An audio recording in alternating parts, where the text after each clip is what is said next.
Well, it's been a minute since my last upload, but I've been working, and I got something for you today.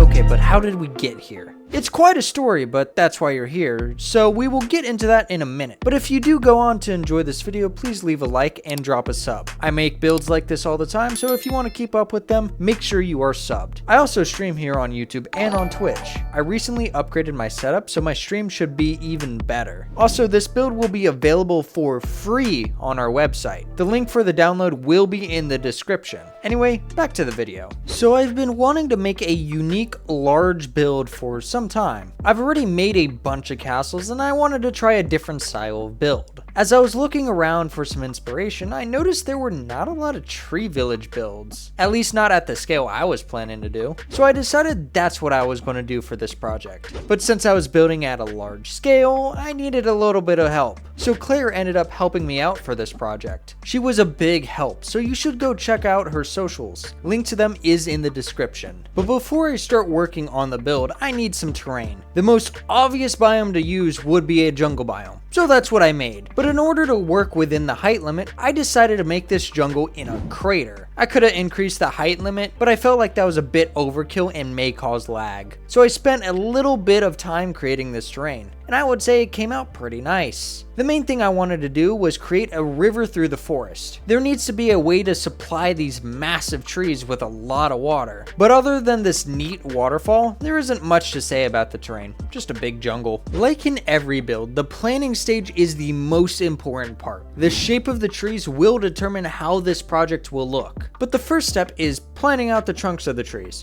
So I placed 3 giant cylinders around the river. Alright, project's done, time to wrap it up. No, I'm sure the thumbnail made it clear it would get much more complicated than this, but honestly, it was the most difficult part of the project. I knew where I wanted the trees and roughly how big they should be, but I didn't know much else. The first problem I needed to solve was how to make the trunk more natural. I didn't want the trunk to stay a cylinder, but I also wanted it fairly straight when I built houses on it. It shouldn't be that complicated. So after some playing around with it, I got it to a point where I thought it was okay. The next part was of course to add the branches. No tree would look like a tree without them. This was easier than figuring out the trunk shape, but definitely was the most time consuming part. It would have been a lot more time consuming if it weren't for the world edit mod of Archeon, probably one of the most helpful building mods out there. Using the spike tool made these thin branches so much easier. But after spending some time creating these branches, it was time to put on some leaves. Well, more like plan them out, since I don't know what leaf blocks I was going to use yet. Now the first tree has really come together, but it doesn't quite look like a jungle tree yet. Kind of looks like a big oak tree right now. To really fit it in this jungle environment, I'm going to add some vines hanging down from it. Now it looks more like a jungle tree. With the first tree done, now I have a process to work with. This should allow me to work on the other 2 trees much faster. And it did, since I didn't have to think too much on how I was going to make the tree. I could just make the tree, since I already had an example. The second tree is the smallest of the 3 and also won't have any lower branches like the first one did. The last tree is the biggest one of the 3. It's a little more similar to the first tree in design, but I feel like I made the trunk on this tree look a bit better than the first one. Once I added vines to the last tree, the planning on the trees was done. Looking back, I feel like I added way too many hanging vines, but hindsight is 20/20. Now, while I was working on all the trees, Claire was working on planning where the houses would be. First, she created platforms on which the houses would go onto the tree. This of course determined a lot on how the build would flow. But since that basically wrapped up the main planning for this build, I decided I wanted to start coloring stuff. Well, the only thing to color right now is the trees, so we'll do that. I wanted to have the tree textured a little bit, so I used various wood types to achieve that. And to set the coloring, I decided to use the angle tool in World Edit to set the wood types based on certain angles. I started off using wool just to get a feel on where the wood blocks would be placed. A little thing about the angle command is that it acts a little funky when there are blocks overhead. So you get these streaks where there really shouldn't be. However, these streaks are kind of what I'm looking for, as it gives the trunks that little bit more detail. I also can't forget about the leaves. Though I set the vines to a different different leaf block from the rest so it's differentiated a bit. Gives it a nice touch. For the last bit of detail to the trees, I added some glowberries to the ends of the vines. Now I forgot to set the tick speed to 0 during the project, so you will see these vines get a little bit longer. They also happen to grow some glowberries later on, which ended up being pretty cool. Even though it was unintended, I decided to keep it and build on that vibe later on. Now with the trees detailed, I need a way to connect all these platforms. My idea is to use rope bridges, but first we need a way up to the platforms. So I started out the staircase all the way up to the lowest platform on the tree. This would be the main way villagers would get to their homes. Now to actually connect the platforms together. And rather than trying to make rope bridges by hand, I can use Archeon's rope tool to create a rough outline for me to follow. This made making the arc on the rope bridges so much easier and made the whole process faster. I also added some detailing to all the platforms so they wouldn't be so bare. To make walking to the other trees easier, I strung up some longer rope bridges between the trees. It also makes the build a lot cooler as well. Now to repeat the process to the other trees. The rope bridges are all connected, but there's still something missing. These platforms look flimsy as. So let's fix that by adding some supports. These supports serve two purposes. One, they actually make the platforms look more sturdy and don't look like they're about to collapse.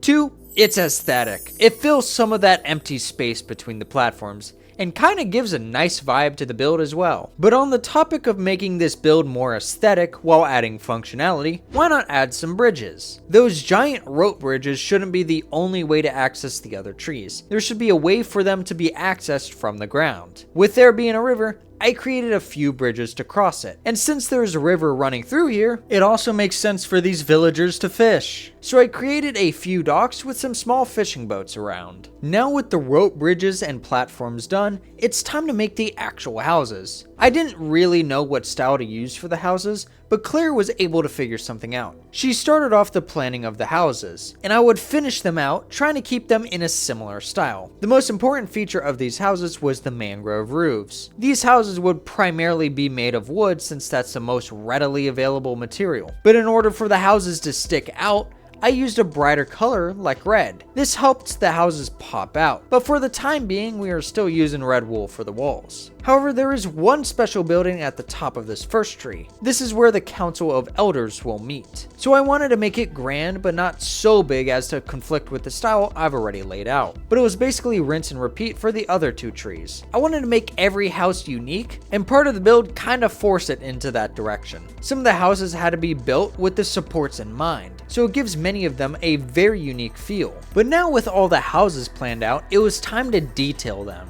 I wanted to keep the style generally simple. A simple village like this doesn't really need complex designs, but I did add bits of detail here and there to keep things interesting. Each house didn't really take all that long to detail, however with how many houses there were, it took some time to get through all of them. Once the exteriors were detailed, I added bits of clutter everywhere to make this village feel lived in. However, I still want to add a few more things to this village. For one, a dining hall would be cool for villagers to hang out and eat with each other. However, rather than building it straight on the ground, I'm going to build it on stilts. The jungle has heavy rainy seasons that cause the river to overflow its banks. So in order to prevent ground structures from being completely useless in the rainy season, the villagers built their ground structures on stilts. And to easily access these structures, I created a pier. Could have maybe used the pier to get to the other trees rather than the bridges and use it as a dock as well, but I totally thought ahead in this project and I knew these details beforehand. Also, since it's not a great idea to light fires on a tree,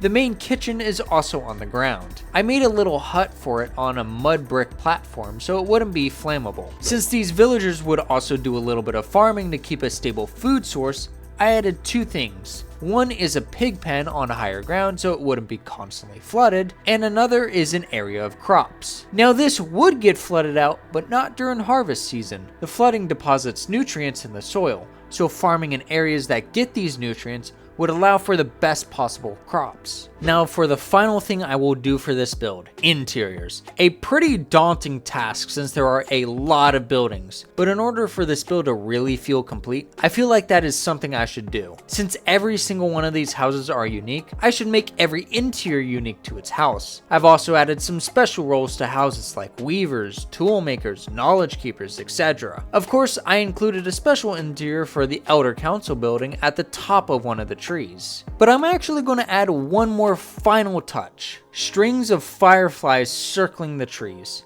Remember how I said glowberries were unintentional? Well, with this final touch, I feel like I made them a bit more intentional. It really gives a magical feel to this whole build, and I think it really completes it. Remember, this map is free to download from our website. The link will be in the description and the pinned comment. Hopefully you guys enjoyed the video, and I will see you guys in the next video, whenever that is. Bye.